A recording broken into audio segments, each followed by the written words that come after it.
मेरा ये सौभाग्य है कि मैं एक ही तरह से आप सारे उड़ीसा के आए हुए भाइयों और बहनों का एक साथ दर्शन करने का मुझे भी सौभाग्य मिल गया।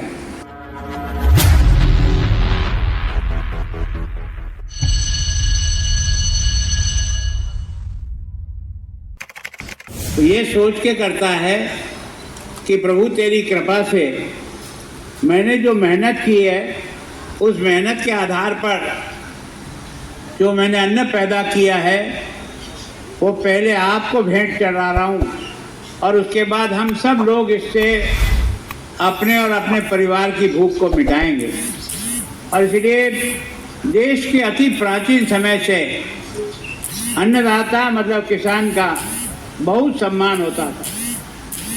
हम अपने बचपन में जब पढ़ते थे तो उस समय हमको हमारे अध्यापक पढ़ाते थे उत्तम खेती, मध्यम व्यापार और नीच नौकरी।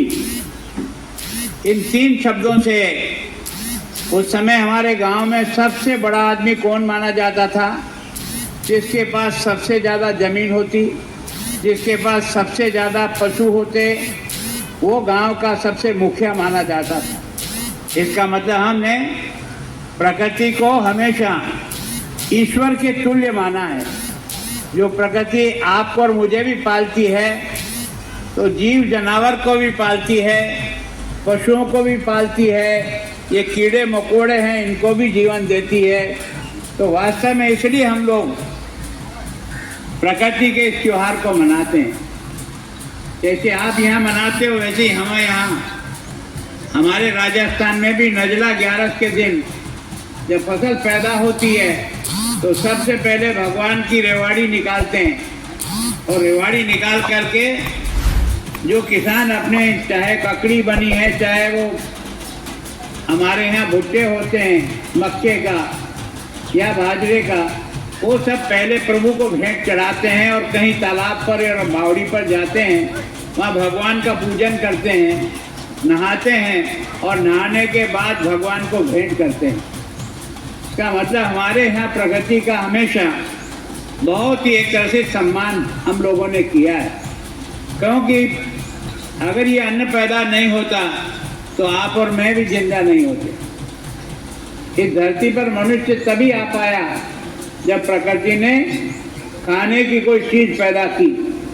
अगर खाने की चीज नहीं हो और केवल आपको बढ़िया कपड़े भी पहना दें तो आपके कपड़े की शोभा नहीं रहेगी।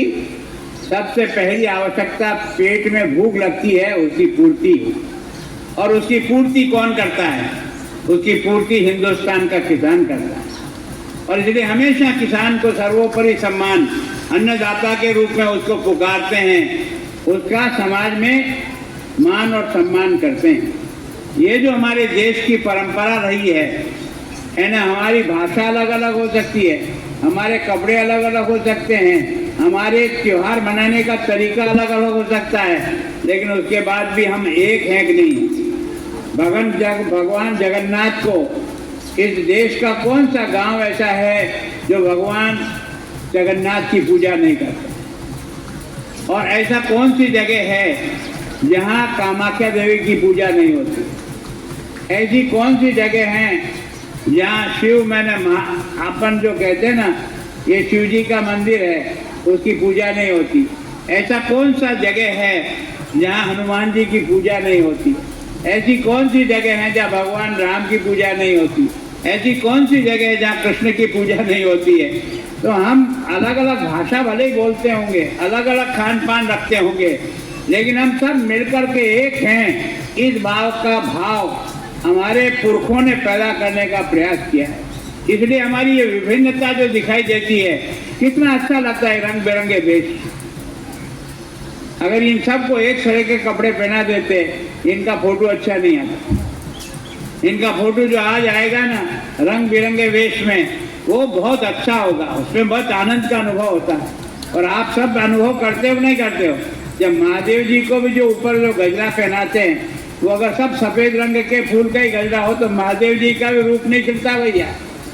महादेव जी का भी रूप तब खिलता है जब उसमें तरह तरह के रंग बिरंगे फूल लगाकर जब गजरा भगवान को पहनाते ना, तो भगवान की भी सुंदरता बढ़ती है। इसका मतलब अनेकता में एकता है, ये इस देश की विशेषता है, इस देश की विशेषता है। और आप लोग यहाँ अपना वतन छोड़ करके यहाँ आकर के आपने अपने मेहनत और परिश्रम से आसाम को भी तरक्की दी है, इसलिए आसाम वासी आपके प्रति बहुत कृतज्ञता ज्ञापित करते हैं कि आपकी परिश्रम की बूंदों से आसाम का भी विकास हुआ।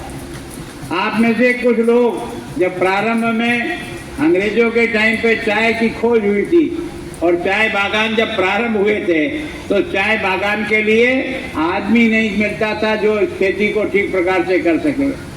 तब सारे देश से, उसमें आप उड़ीसा के लोग भी आए तो हमारे यहाँ के लोग भी आए और यहाँ की ये जो आसाम की खेती इसको आगे बढ़ाई। मैं सोचता हूँ आप कई लोग सरकारी विभागों में नौकरी करते हैं, अगर ये आप अगुवाई नहीं करते तो क्या ये सब चेहरे खिले हुए दिखाई देते? हमारा समाज कहीं एक जगह आए, हम उसको एक जगह इकट्ठा करें, प्रेम से एक दूसरे से मिलें, इससे बड़ा त्योहार और कोई नहीं हो सकता दोस्तों।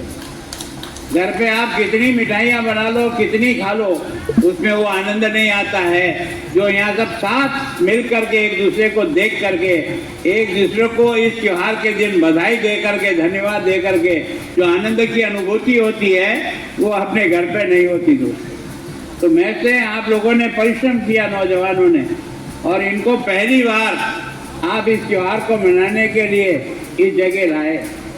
और हमारे अभी जो दीक्षित जी बोल रहे थे, गुरुजी उड़ीसा से चल करके आए हैं। मेरा भी उड़ीसा से परिचय था क्योंकि मेरे जो राजस्थान के अध्यक्ष हैं रामदास जी अग्रवाल, उनकी वहाँ माइंस थी, उनका परिवार माइंस के कारण से उड़ीसा में लंबे समय तक रहा और इसके कारण से भी उड़ीसा के साथ मतलब हम लोग भी जब कभी भगवान अगर समय देता है तो भगवान जगन्नाथ का दर्शन करना हम बड़ा पवित्र समझते हैं। ये एक ही स्थान है ऐसा भगवान जगन्नाथ का जिसका एक उड़ीसा के मंदिर को आज सारे देश में जगन्नाथ यात्रा निकलती है दोस्तों। मेरे उदयपुर शहर में जो जगन्नाथ यात्रा निकलती है, उदयपुर का सबसे बड़ा जन सैलाब अगर किसी यात्रा में आता है, उस यात्रा का नाम है जगन्नाथ रथ यात्रा उदयपुर। हजारों लोग है ना, कम से कम यात्रा 3 बजे से शुरू होती है, रात को 11-12 बजे तक वापस पहुंचती है, सारे शहर में घूमती है और भगवान जगन्नाथ का दर्शन करने की हर एक की एक तरह से इच्छा होती है। तो मैं सोचता हूँ हमारे यहाँ कहीं रामेश्वर जी है, कहीं केदारनाथ है, कहीं कुछ है, कहीं द्वारिका है, तो ये जो सारा देश है, इस देश के तीर्थ स्थानों के आधार पर देश को जोड़ने का काम हमारे जिन महापुरुषों ने किया है, उनकी बदौलत आज हम भले ही भाषा अलग बोलते होंगे, राज्य हमारे अलग अलग होंगे, पर हम हैं सब माँ भारती के बेटे हैं, भारत माता के बेटे हैं, इसलिए हम भारत माता की जय बोलते हैं। मैं सोचता हूँ आपने जो प्रयत्न किया और कुछ प्रभु की कृपा है, कल से अच्छी बारिश हो रही थी। वैसे बारिश होना तो शुभ है कोई, और अगर मान लो बारिश के कारण से भीग भी जाएं तो ऐसा सौभाग्य क्या मिलता है कि त्योहार के दिन भीग गए। हमारे यहाँ तो त्योहार के दिन जब कभी भी हम है ना ये जो नजला ग्यारस मनाते हैं, जब फसल पैदा हो जाती है और तालाब में जाकर के भुट्टे और वो सब पानी को भी अर्पित करते हैं और भगवान को भी अर्पित करते हैं, उसके बाद हम खाते हैं।